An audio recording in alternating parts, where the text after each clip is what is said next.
오늘은 이제 베드로전서 2장 11절 25절까지의 말씀입니다.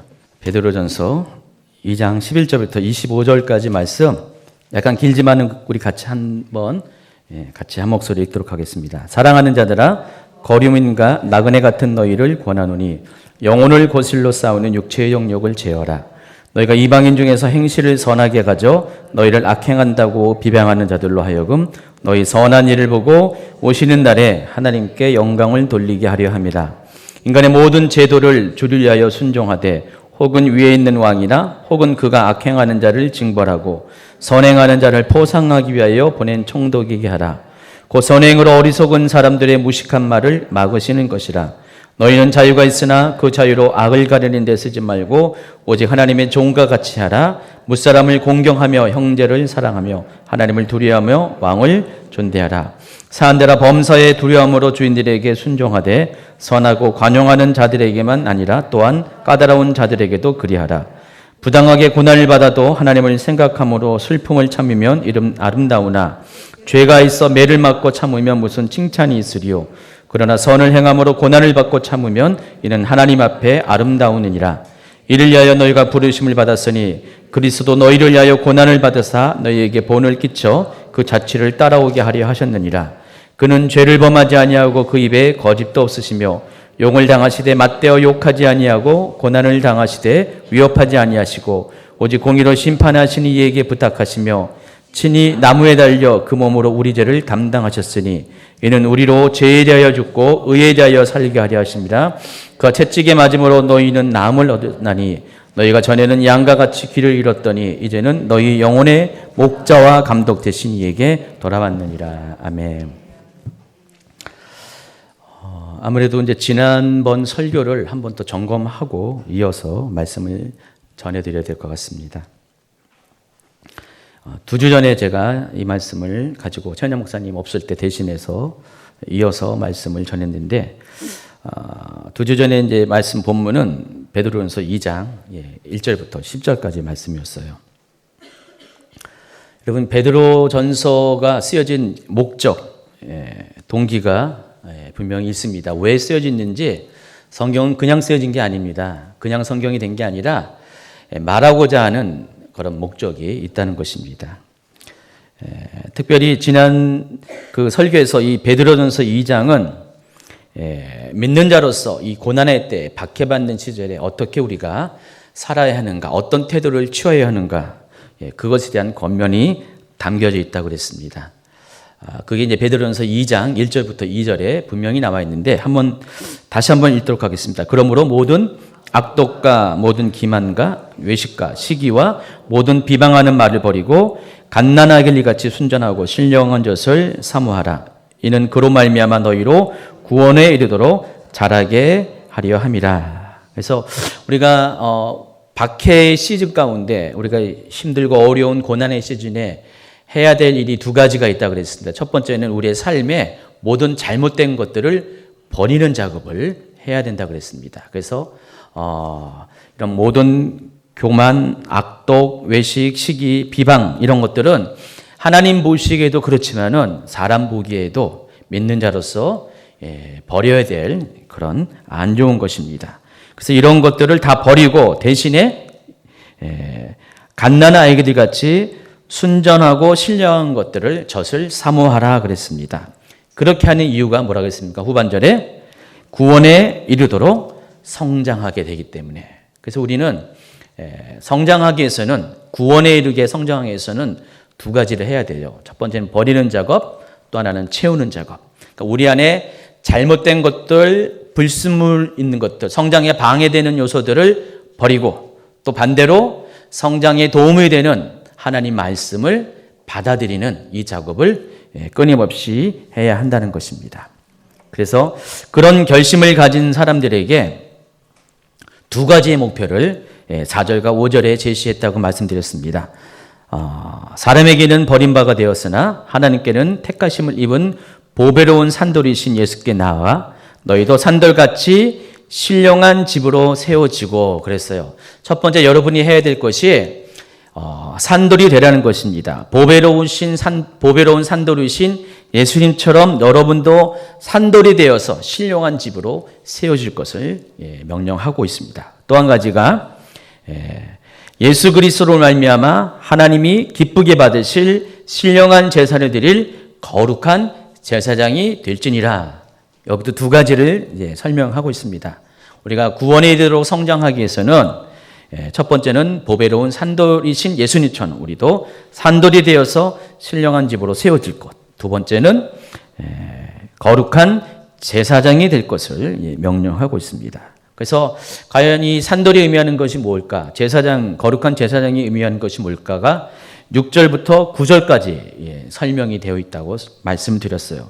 그래서 산돌은 두 가지 역할이 있다고 했어요. 첫 번째 모퉁이돌이라고 했죠. 모퉁이돌은 서로를 연결해주는 그런 돌을 의미합니다. 그러니까 건물을 벽과 벽을 연결해주는 것이 모퉁이돌이고, 또 예수님 당시에 이 모퉁이돌의 기능은 기초소개의 역할을 했어요.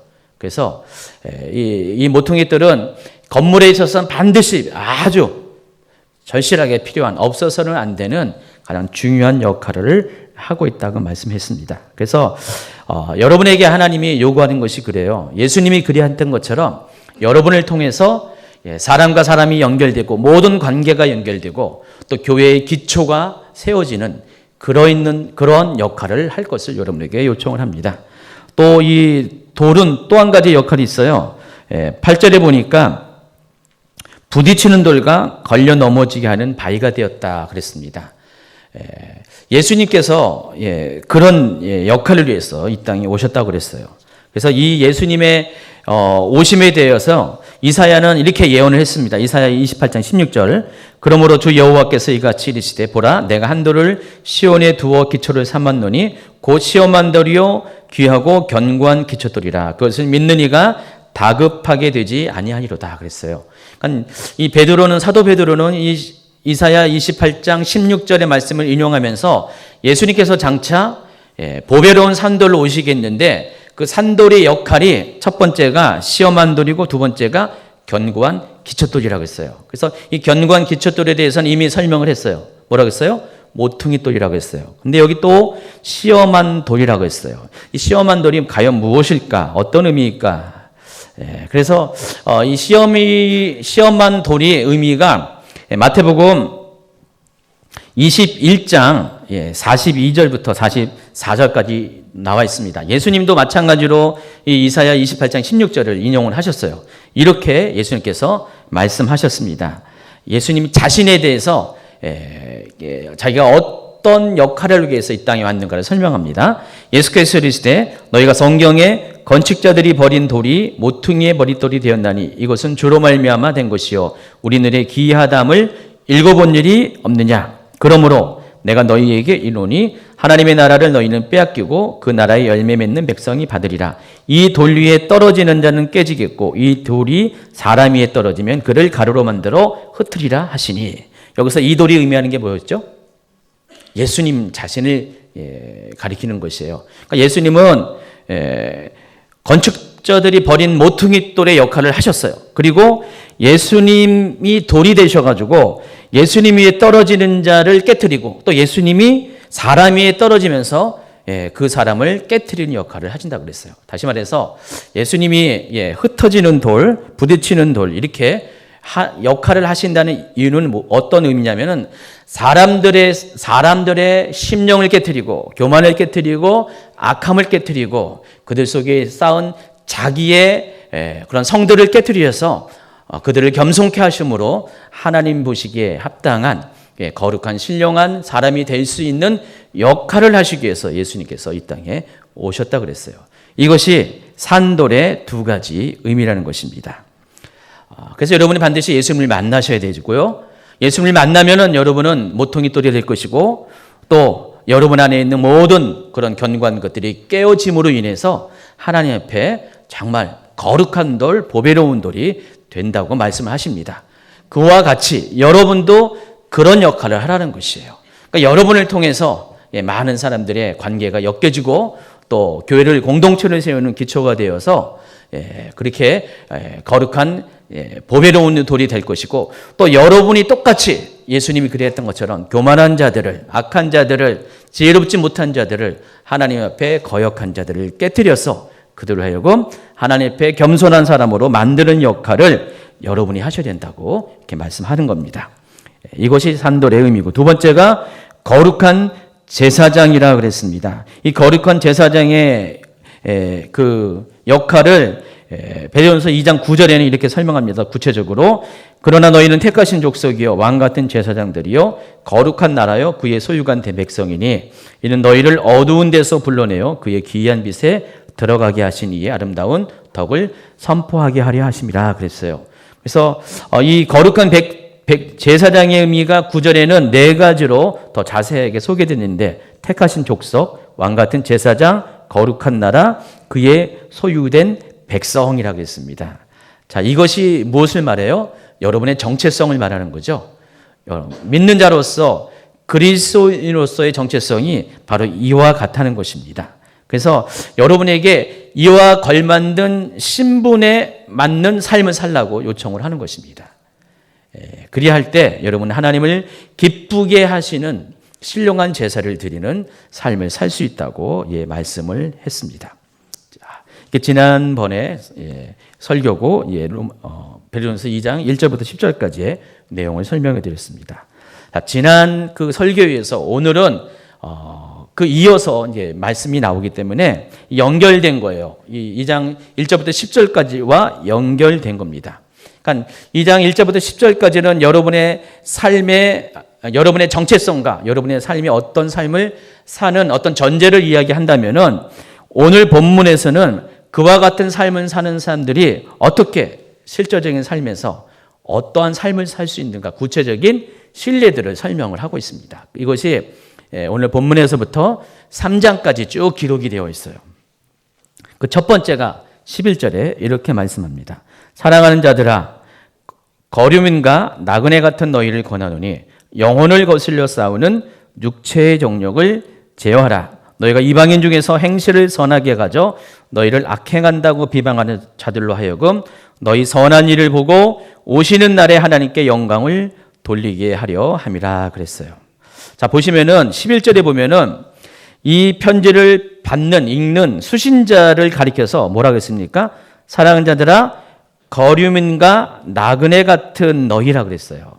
같이 이 베드로전서의 수신자가 거류민이고 나그네와 같다 그랬습니다. 그리고 그들에게 뭐라 그랬습니까? 이방인 중에서 행실을 선하게 할 것을 권면을 하고 있습니다. 자, 우리가 이 11절과 12절의 내용을 통해서 우리가 중요한 한 가지를 우리가 추측할 수가 있습니다. 이 편지의 수신자는 누굴까요? 거류민이고 나그네와 같은 사람이라고 그랬어요. 그리고 그들이 이방인 중에서 있는 사람이라고 했어요. 누굴 것 같아요? 바로 유대인을 가리키는 거예요. 이 베드로전서의 수신자는 헬라인이 아니에요. 이방인이 아니라 유대인들입니다. 근데 그들이 어디에 있어요? 유대 땅에 있는 게 아니라 이방 땅에 있다는 것을 여러분이 알 수가 있습니다. 다시 말해서 이 편지의 수신자는 유대인 디아스포라, 흩어진 자들을 가리키는 것입니다. 뒤에 나오는 이야기를 보면은 이 베드로전서에 있는 이 수신자인 유대인이 로마 땅에 있는 유대인이라는 것을 추측해야 하는 어떤 그런 힌트도 나오고 있습니다. 나중에 이제 그 부분에 가서 설명을 할 것이고요. 근데 그런 상황에 있는 성도들에게 육체의 정욕을 멀리함으로써 행실을 바르게 할 것을 권면을 하고 있습니다. 왜 그럴까? 왜 이 상황 가운데 이 고난의 삶을 겪고 있는 디아스포라, 흩어진 유대인들, 이방 땅에 있는 유대인들에게 왜 거룩한 삶을 살 것을 명령하고 있는지 여러분이 그것을 좀 아실 필요가 있다는 것입니다. 그렇게 하는 이유가 있습니다. 그 이유가 뭐냐면은 그렇게 함으로써 아직 예수님에 대해서, 기독교에 대해서 모르는 이방인들로 하여금 예수님이 누구신지, 기독교가 어떤 종교인지를 가르쳐 알게 하기 위해서, 그런 목적에서 이 사람들에게 거룩한 행실을 가질 것을, 이방인 중에서 선한 행실을 가질 것을 명령하고 있다는 것입니다. 실제적인 어떤 여기에는 상황이 있었어요. 이 당시 그 로마에는요, 기독교에 대한 아주 심각한 오해가 있었습니다. 어떤 오해가 있었습니까? 여러분 혹시 그 네로가 기독교인들을 박해하는데 왜 박해했는지 아십니까? 박해 원인이 있습니다. 여러분 아마 들으셨을 거예요. 그때 당시에 이제 네로가 약간 정신적으로 문제가 있는 거 아시죠? 어떤 여러 가지 나쁜 악한 일들을 많이 했습니다. 또 정치적으로는 실정을 많이 했어요. 그래서 로마 시민들에게 인기가 없었어요. 막 곧이라도 물러나라. 지금 시구처럼 뭐 탄핵을 받을 만한 그런 위기의 상황이었어요. 그래서 어쨌든 네로는 정치인이기 때문에, 황제이기 때문에 자신의 그런 상황을 모면하고자 모든 그런 국민들의 그런 시선들을 그 바깥으로 돌리는 생각을 했습니다. 그래서 어떻게 했냐면은 로마 시내에 불을 질렀습니다. 실제로 그런 일이 있었습니다. 그런 일이 있은 다음에 네로는 그 모든 죄를 누구한테 뒤집었었냐? 기독교인들에게 뒤집었었어요. 그러니까 기독교인들이 방화를 했다. 옛날에 우리 일제시대 때 관동 대지진이 있었죠. 그때도 제일 동포들이 그 모든 악한 상황 가운데 희생양이 돼가지고요. 그 지진의 원인을 일본 사람들이, 지도자들이 제일 동포들에게 그때 당시 조선징이죠. 조선징에게 다 돌려버렸어요. 그래서 그때 많은 사람들이 학살을 당했어요. 제가 저희 이제 뭐 다 어른들 다 돌아가셨는데 저희 큰아버지가 계셨어요. 저는 얼굴도 모르는데 우리 큰아버지가 아마 그 일제시대 때 초기에 일본으로 건너가셨던 것 같아요. 근데 그 관동 대지진 이후에 소식이 딱 끊겼어요. 그러다가 제가 초등학교 때 1970년대 그 중반경에 갑자기 연락이 왔었어요. 일본에서 살아계셔서. 그래서 그때 막 그랬거든요. 막 파출소에 신고했어요. 간첩이 왔다고. 막 그랬잖아요. 그때 그 시절에 그랬잖아요. 그래가지고 한 몇십 년 동안은 소식 끊긴 이유가 이 관동 대지진 때문에 그랬어요. 그래가지고 저희는 큰아버지가 계신다는 걸 알았는데 듣기로는 아마 관동 대지진 때 아마 돌아가셨을 것이다. 그래서 연락이 없었을 것이다. 그런 얘기를 듣고 자랐거든요. 근데 나중에 연락이 왔었던 결국은 이제 얼굴은 못 빼고 돌아가셨는데 그런 사건들이 있었어요. 그래서 이 로마 시대 때도요, 그와 같이 모든 이 안 좋은 일의 원인을 유대인들에게, 특별히 기독교인들에게 뒤집어 씌워가지고 그것으로 인해서 기독교인들이 많이 핍박을 받고 그때 당시 순교를 했습니다. 그런 정치적인 상황이 있었다는 것입니다. 그래서 이 네로는요, 이 기독교인들을 굉장히 비윤리적인 집단으로 매도를 했어요. 당시에 여러분 기독교의 의식 중에서 가장 중요한 것이 세례식과 더불어 뭐죠? 성찬식이죠.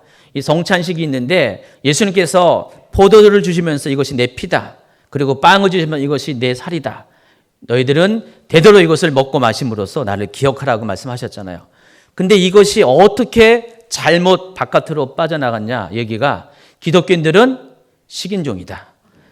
인신 제사를 드리고 실제로 사람을 죽여서 살과 피를 나눠 먹는 아주 비윤리적인 집단이다. 그런 식으로 소문을 내버렸어요. 그러다 보니까 어떻게 해요? 로마 제국 안에서는요, 기독교인 하면은 이거는 사이비 그 이상 아주 나쁜 종교로 인식이 됐어요. 그러니까 로마 정부가 아주 의도적으로 정부 차원에서 이런 안 좋은 이야기들을, 루머들을 퍼뜨리고 그렇게 어떤 만들어갔기 때문에 요즘 언론들이 좀 그런 게 경향이 있죠. 그런 식으로 막 해버리니까 기독교는 완전히 안 좋은 집단이 돼버린 거예요. 완전히 그냥 인신 제사를 드리는 집단, 로마에 반대해가지고 막 불질리는 집단, 이런 식으로 소문이 나 있었어요. 그러다 보니까 그 상황 가운데 기독교인들은 오해를 많이 받았어요. 12절에 이런 말씀이 있었어요. 너희가 이방인 중에서 행실을 선하게 가져 너희를 악행한다고 비방하는 자들로 하여금 너희 선한 일을 보고 오시는 날에 하나님께 영광을 돌리게 하려 합니다. 여러분, 이 12절의 말씀이 이해가 되시죠? 그러니까 너희를 악행한다고 비방하는 자들이 있다는 것이죠. 바로 이와 같은 어떤 역사적인 배경이 있었다는 것입니다. 그래서 그런 사람들에게 믿는 자들은 그렇지 않는 것을 어떻게 보일 것을 설명을 하고 있는 거예요. 권면을 하는 것이에요. 아닙니다. 우리 기독교회는 그런 것이 아닙니다. 대항해서 싸우라고 했습니까? 언론에 계속 말해가지고 기독교가 그러지 않는 종교라고 홍보하라고 했습니까? 일일이 찾아다니면서 맨투맨으로 다니면서 막 서로 변증하라고 말씀했습니까? 아니면 데모하라고 했습니까? 아니면 맞서 싸우라고 했습니까? 그런 게 아니죠. 변명하거나 싸우는 것이 아니라 반대의 이야기를 하고 있는 것이에요.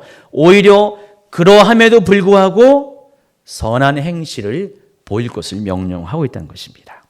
이것이 하나님의 자녀로서 우리가 하나님의 자녀인 것을 드러내는 바로 기독교인의 방식이라는 것입니다. 자, 예수님께서도요, 이 베드로가 한 말처럼 동일한 말씀을 우리에게 하셨어요. 마태복음 5장에 있는데 13절에 보면은 이런 말씀이 있습니다. 너희는 세상의 소금이니 소금이 만일 그 맛을 잃으면 무엇으로 짜게 하리요? 후에는 아무 쓸데없어 다만 밖에 버려져 사람에게 밟힐 뿐이니라.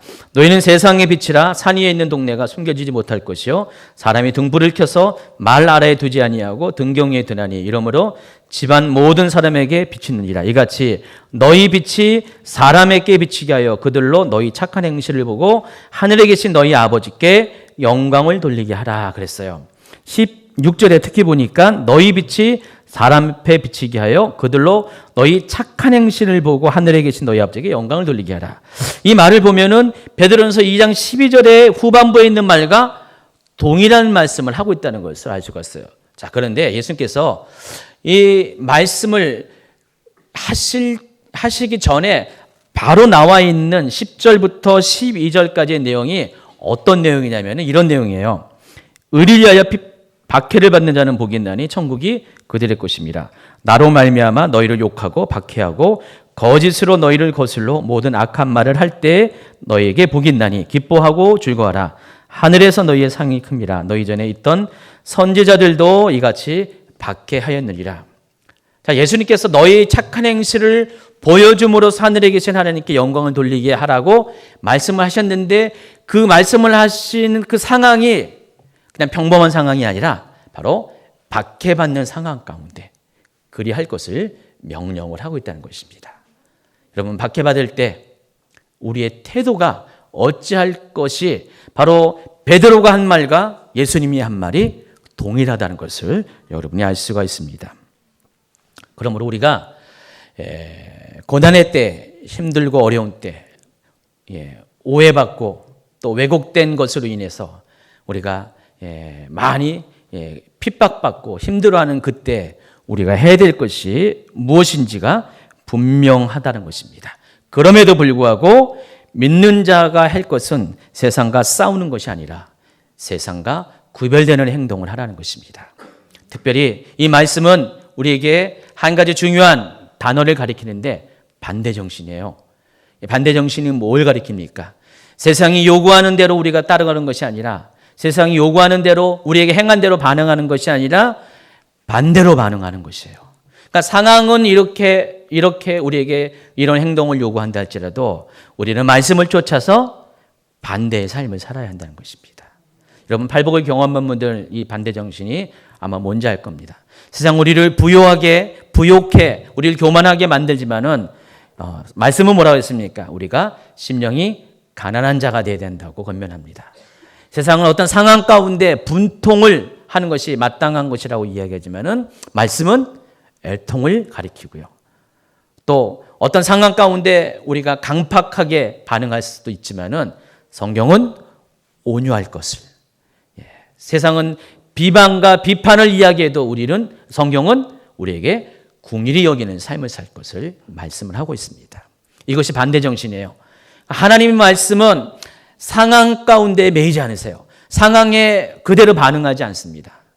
지금 이 어쩌면 로마에 있는 이 핍박받는 말도 안 되는 오해를 받고 있는 크리스찬들이 그 상황 가운데 어떻게 할 것을 가르칩니다. 그건 세상 사람들이 하는 우리 육신의 방식 그대로가 아니라 성경이 요구하는 대로 예수님이 그리했던 것처럼 예수님이 핍박을 받음에도 불구하고 오히려 핍박을 하는 자들을 용서하신 것처럼 자기 십자가를 지고 하나님의 뜻을 쫓아가는 삶을 우리에게 살 것을 명령을 하고 있다는 것입니다. 자, 이렇게 되면은 세상 사람들이 이런 크리스찬들을 보고 처음에는 그럴 거예요. 저 바보들 아니야. 왜 저래? 그렇게 말할 수도 있어요. 그러나 시간이 가면 갈수록 어떻게 됩니까? 와, 저 사람들 정말 특별하다. 저 사람들 대단하다. 저 사람들 진짜다. 우리말로 진국이다. 성경에서는 그런 사람들에게 해서 소금이다. 빛이다. 라고 인정할 때가 온다는 것입니다. 실제로 로마 역사에서 이 박해 시즌 가운데 박해는 있었어요. 많은 사람들이 오해받고 죽어나갔습니다. 순교했습니다. 그러나 그 시즌이 지난 뒤에 사람들은 크리스찬들이 어떤 사람이라는 것을 알았어요. 기독교인이 어떤 정체성을 갖고 있는 사람인지 알았어요. 그래서요, 박해가 끝나면 교회가 문을 닫을 것 같았어요. 박해가 끝난 다음에 크리스찬들이 다 멸망하는 줄 알았는데 오히려 박해가 지나면은 기독교가 더 부흥되어 있다는 것들을 발견하게 됩니다. 바로 이와 같이 크리스찬들은 그렇게 살았기 때문에 많은 사람들이 그들의 행실을 보고 정말 하나님의 사람이라는 것을, 하나님의 사람은 어떤 모습이라는 것을 인정을 했다는 것입니다. 자, 이 같은 사실은 오늘날 우리에게, 여러분에게도 많은 가르침을 주고 있습니다. 여러분, 오늘날 많은 기독교인들이 비난을 받고 있습니다. 가면 갈수록 더 심해지고 있어요. 사람들이 왜 기독교인들을 이렇게 비난할까요? 왜 극도의 혐오감을 가질까요? 첫 번째 이유가 기독교에 대한 상처가 있습니다. 예수님에 대해서는요, 거의 대부분은 이렇게 부정적이진 않아요. 예수님에 대해서도 부정적인 사람은 아주 심각하죠. 그러나 그런 사람은 거의 극히 드물고 예수님에 대해서는 이렇게 뭐라고 하는 사람은 없어요. 근데 교회에 대해서는 아주 극도의 혐오감을 가지고 있는 사람이 있습니다. 왜 그럴까요? 기독교인으로부터 상처를 많이 받았기 때문에 그렇습니다. 뭔 일이 터지면 다 기독교인들이 거기에 악한 행실의 중심에 있었어요. 많은 분들이 정말 기독교인에 대한 상처가 많기 때문에 그래서 기독교를 그렇게 혐오를 하고 있어요. 결국 뭐예요? 예수님이 잘못해서 그런 거 아니잖아요. 그렇죠? 예수님이 잘못한 게 아니라 예수님을 따르는 자들이 잘못했기 때문에 그런 일을 경험하고 있다는 것입니다. 그리고 또 한 가지가 기독교에 대한 오해예요. 그러니까 기독교에 대해서 잘 몰라요. 기독교가 어떤 종교인지, 기독교에서 품고 있는 어떤 가치관이 뭔지, 정말 기독교인들이 얼마나 선한 일을 하고 있는지를 잘 몰라요. 하나님이 어떤 분인지를 잘 몰라요. 그러니까 잘 모르니까, 모르는 그 지식이 없다 보니까 왜곡돼 가지고 오해를 많이 하고 있습니다. 그래서 이 기독교에 대해서 우리가 적극적으로 알릴 필요가 있죠. 알릴 필요가 있는데 그럼에도 불구하고 지금 시대는 잘 안 들어요, 사람들이. 아무리 얘기해도요, 안 듣고 너나 잘하라 하면서 말을 안 듣습니다. 그래서 문을 딱 닫고 있어요. 또 세 번째가, 이거는 좀 영적인 측면인데, 기독교를 무너뜨리고자 하는 그런 악한 영이 활동이 있어요.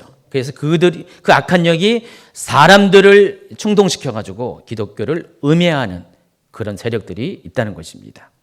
실제적인 일이에요. 그런 실제적인 일들이 지금 있어요. 기독교에 대한 상처, 기독교에 대한 오해, 또 기독교를 무너뜨리고자 하는, 음해하고자 하는 악한 세력들.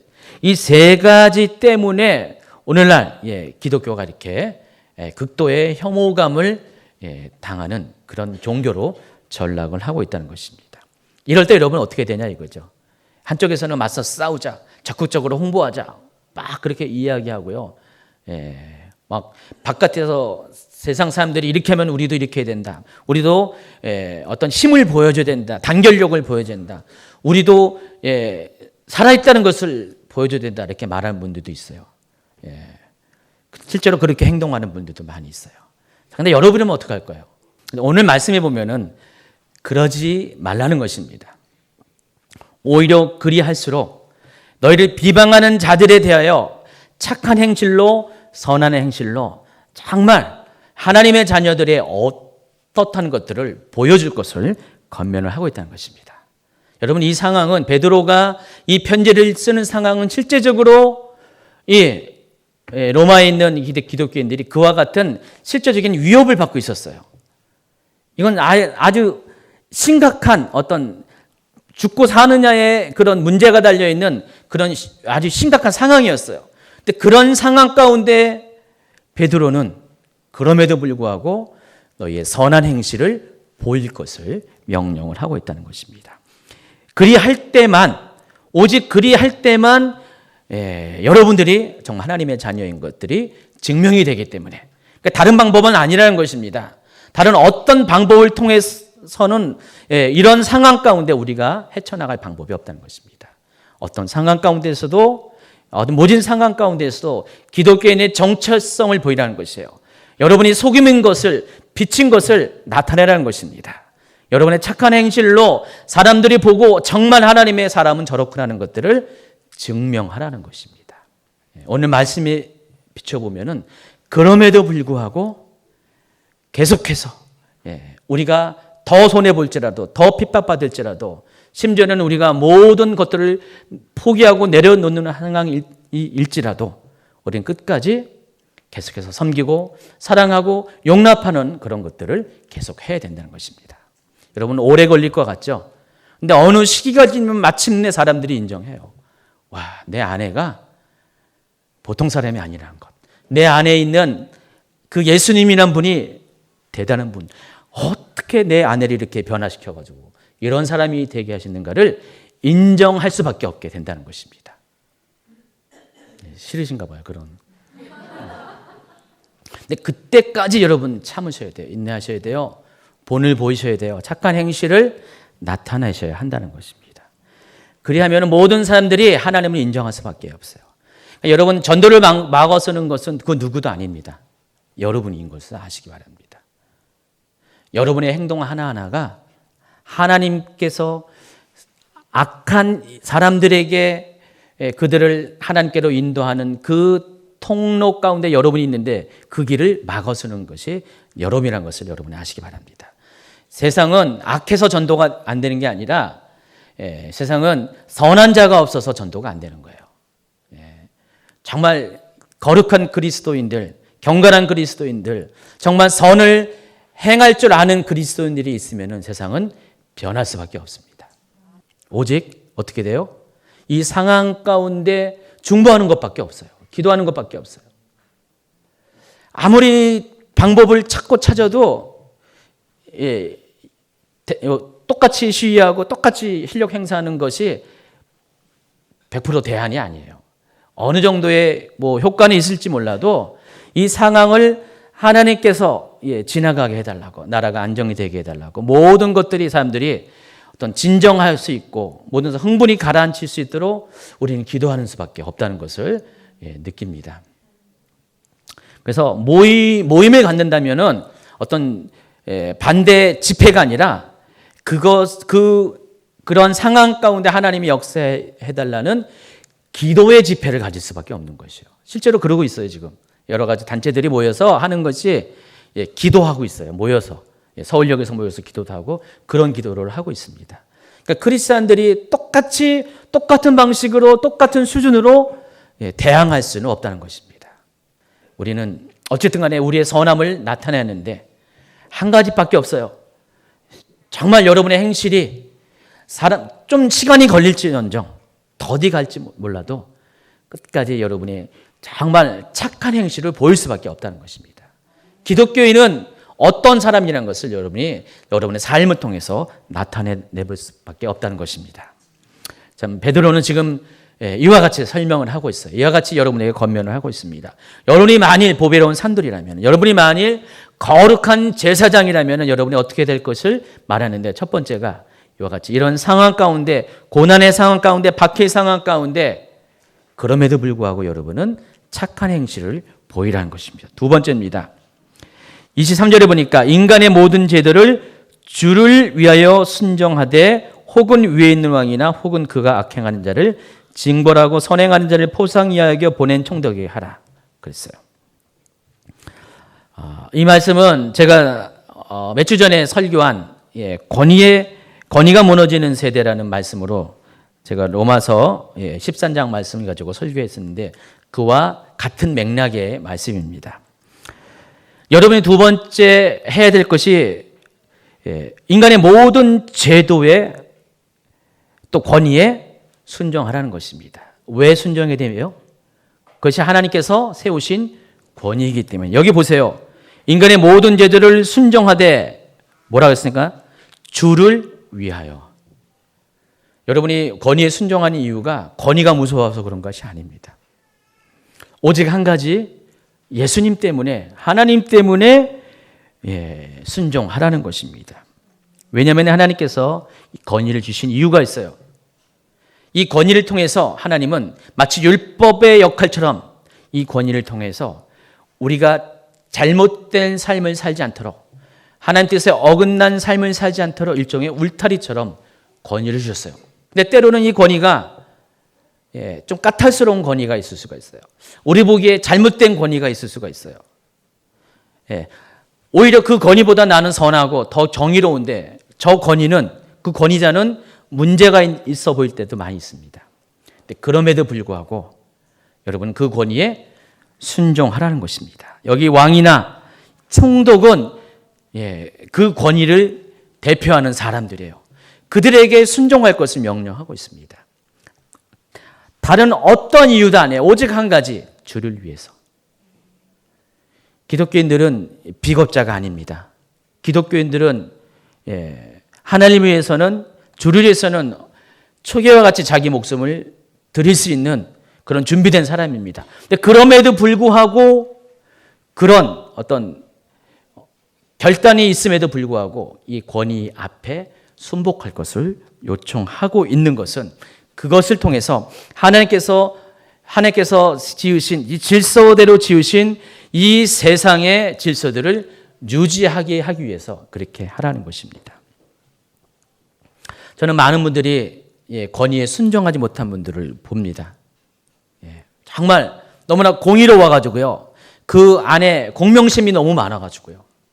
뭐 때마다 일마다 이거 잘못을 지적하고, 특별히 리더들이 조금 실수한 것에 대해서 고칠 것을 말하는 분들이 많이 있습니다. 저한테도 그런 분들이 있죠. 저한테 이런저런 들어옵니다. 들어오는데 제가 며칠 전에 큐티한 내용이 있어요. 큐티한 내용이 있는데 그때 깨달은 게 있었어요. 모든 사람에게 다 만족시킬 수 있는 정답은 없다는 것을 깨닫게 됐어요. 큐티 안에서 발견한 겁니다. 깨달으면서 내가 할 수 있는 것은 오직 딴 것이 아니라 정말 주님의 뜻만 가지고 주님의 뜻대로 모든 것을 결정하고 행동하는 것이에요. 때로는 어떤 사람들이 그것이 자기 뜻에 맞지 않아가지고 반발할 수도 있어요. 그렇지만 그것은 저에 대한 반발이 아니라 결국은 뭐예요? 하나님 뜻에 대한 반발이에요.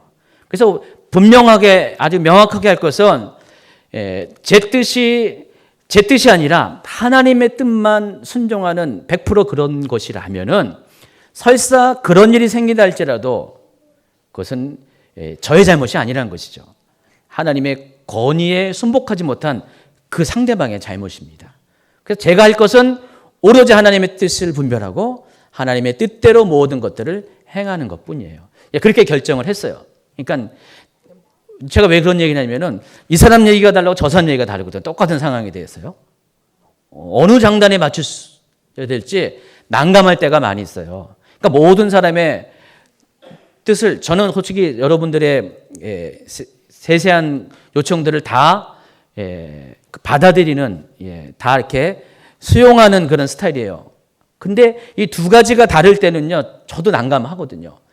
그럴 때 기준이 바로 하나님이 원하는 하나님의 뜻이 뭘까? 성경에서 말하는 것이 무엇일까? 그것을 쫓아서 결정하는 것이 옳은 방법이라는 것을 큐티 가운데 깨달았다는 것입니다. 하나님이 여러분에게 많은 어떤 그런 권위에 도전하는, 여러분에게도 여러분의 권위에 도전하는 그런 상황들, 사건들, 사람들을 많이 만나게 할 거예요. 어떻게 할 거예요? 여러분 똑같습니다. 여러분의 결정사항도 똑같이 하나님 말씀이 기준이 되어야 될 것이고 하나님은 여러분에게 말씀하시고 이끄시는 그것을 쫓아가라는 것입니다. 근데 그것이 뭐예요? 오늘 말씀 가운데는 권위에 순복하라는 것입니다. 정말 하나님의 뜻 안에서 제가 겸손케 되는 비결은 다른 것이 아니라 정말 하나님의 뜻만, 하나님의 마음만 내가 집중하면은 내 속에 있는 내 주장들이 없어지고요. 점점 어떤 상황일지라도 하나님이 허락한 상황을 다 받아들일 수 있는, 순복할 수 있는 그런 겸손함이 생길 수밖에 없다는 것입니다. 우리가 작은 부분에서, 아주 가까운 부분에서 이것을 실천할 수가 있어요. 우리가 이것을 못하는 사람이 어찌 나라의 권위, 권세의 권위에 어떻게 순종할 수가 있습니까? 여러분, 자녀가 부모님한테 그 부모의 권위 앞에 순복하는 것도 똑같아요. 하나님은 한쪽만 이렇게 하시는 거 아니에요. 쭉 보면요, 계속해서 보면은 아내들이요 남편들에게 이렇게 하라, 그것만 말씀하시는 게 아니더라고요. 또 남편들이요 아내들을 내 몸같이 사랑하라 하면서 같은 방향에서 말씀을 하고 계세요. 이것이 하나님이 주신 질서라는 것이죠.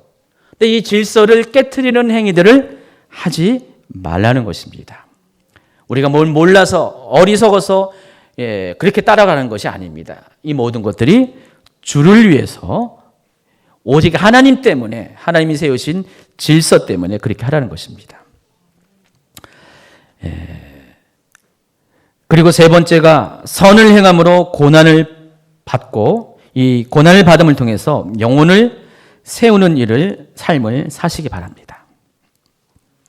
여러분, 사람에게 고난이 있는 이유는 자기 죄로 인한 것입니다. 이런 경우는 아무런 칭찬이 없습니다. 20절에 이렇게 나와 있잖아요. 죄가 있어 매를 맞고 참으면 무슨 칭찬이 있으리요. 그러나 선을 행함으로 고난을 받고 참으면 이는 하나님 앞에 아름다우니라. 여러분, 선을 위해서 여러분이 고난을 받을 때가 있다는 것입니다. 매를 맞을 때가 있다는 것입니다. 하나님 뜻 때문에. 그래서 아까 마태복음 5장 10절에는 뭐라고 했어요? 의를 위해서 핍박받는 자, 박해받는 자는 복이 있다고 말씀합니다. 그럼 때로는 우리가 내 잘못과는 상관없이 오직 하나님 때문에 욕먹고 핍박받을 때가 있을 수가 있습니다.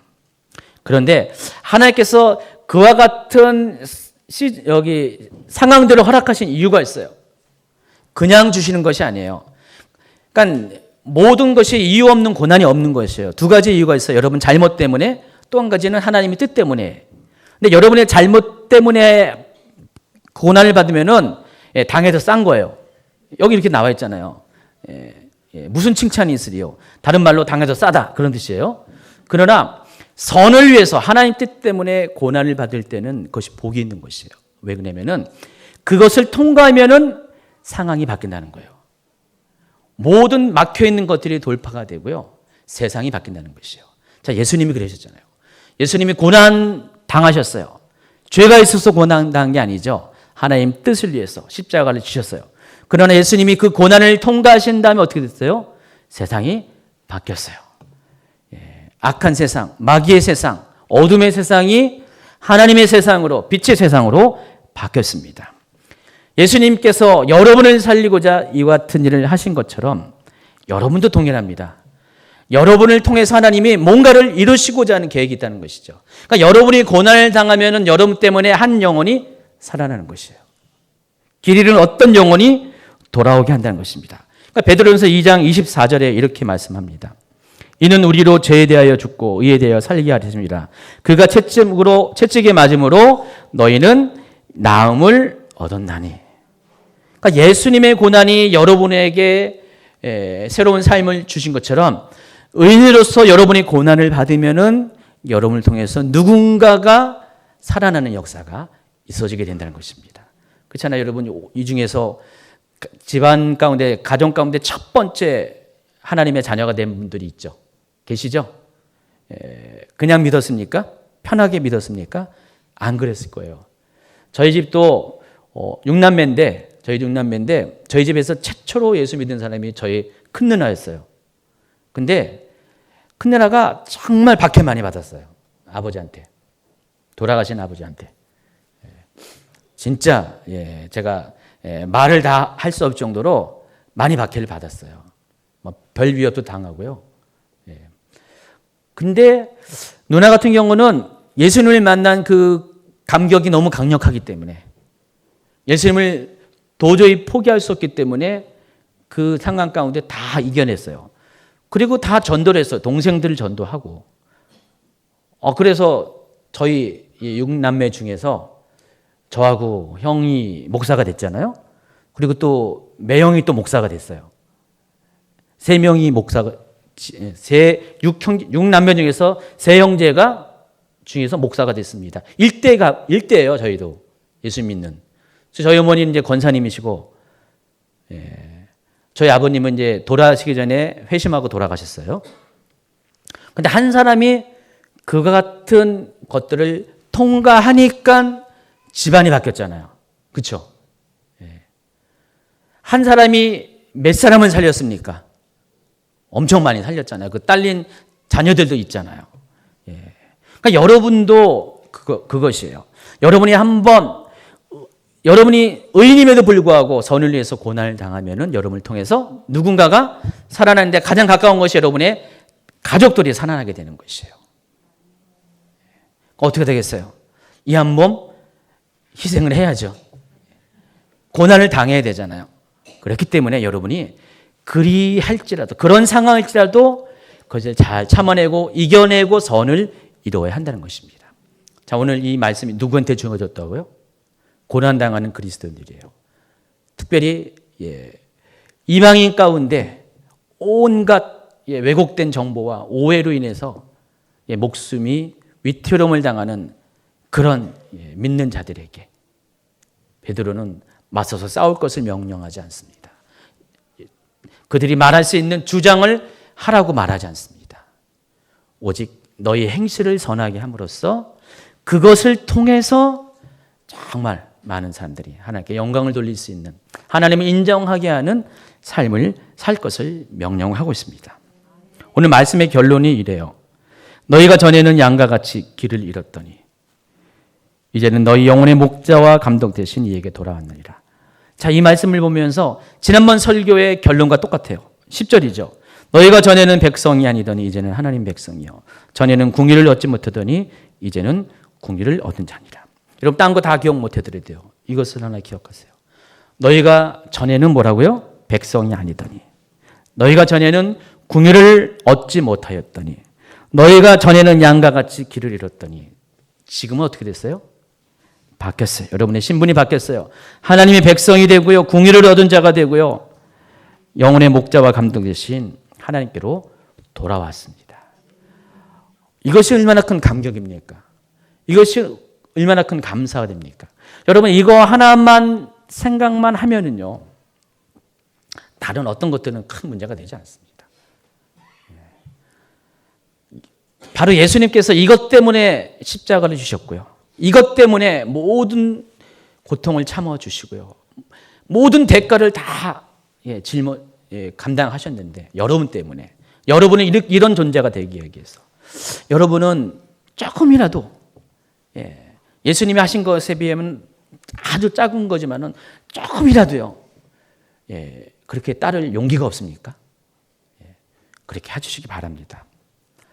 지금 앞으로 가면 갈수록 더 힘들 거예요. 살아가는 게 힘들 거예요. 인생이 피곤해질 거예요. 특별히 믿는 자로서 살아가는 것이 욕도 먹을 거고요. 이제 앞으로 가면 갈수록 여러분이 믿음 생활이 힘들어질 것이에요. 그런 상황에 어떻게 됩니까? 그럴수록 여러분은 여러분의 소금인 것을, 여러분의 비친 것을 드러나는 삶을 사셔야 한다는 것입니다. 그리야 할 때 하나님은 계속해서 여러분을 향한 인자와 긍휼을 거두지 않을 것입니다. 정말 여러분이 계속해서 하나님의 자녀로서 살아갈 수 있도록 여러분을 지탱해 주실 것입니다. 성령께서 여러분을 함께 하실 것이고요. 여러분이 이 땅에 어떻게 행할 바들을 깨우쳐서 알게 하시고 실제적으로 어떤 상황 가운데서 여러분이 위기 가운데 여러분을 보호하시고 인도하실 것입니다. 왜냐하면 하나님의 자녀이기 때문에 그렇습니다. 하나님은 그런 하나님의 자녀들을 보호하실 의미가 있어요. 하나님은 그런 자녀들을 통하여서 일하실 그런 명분이 있으시기 때문입니다. 하나님은 여러분이 가리켜서 택하신 족속, 왕 같은 제사장, 거룩한 나라, 소유된 백성이라고 분명히 말씀하셨어요. 하나님은 그와 같은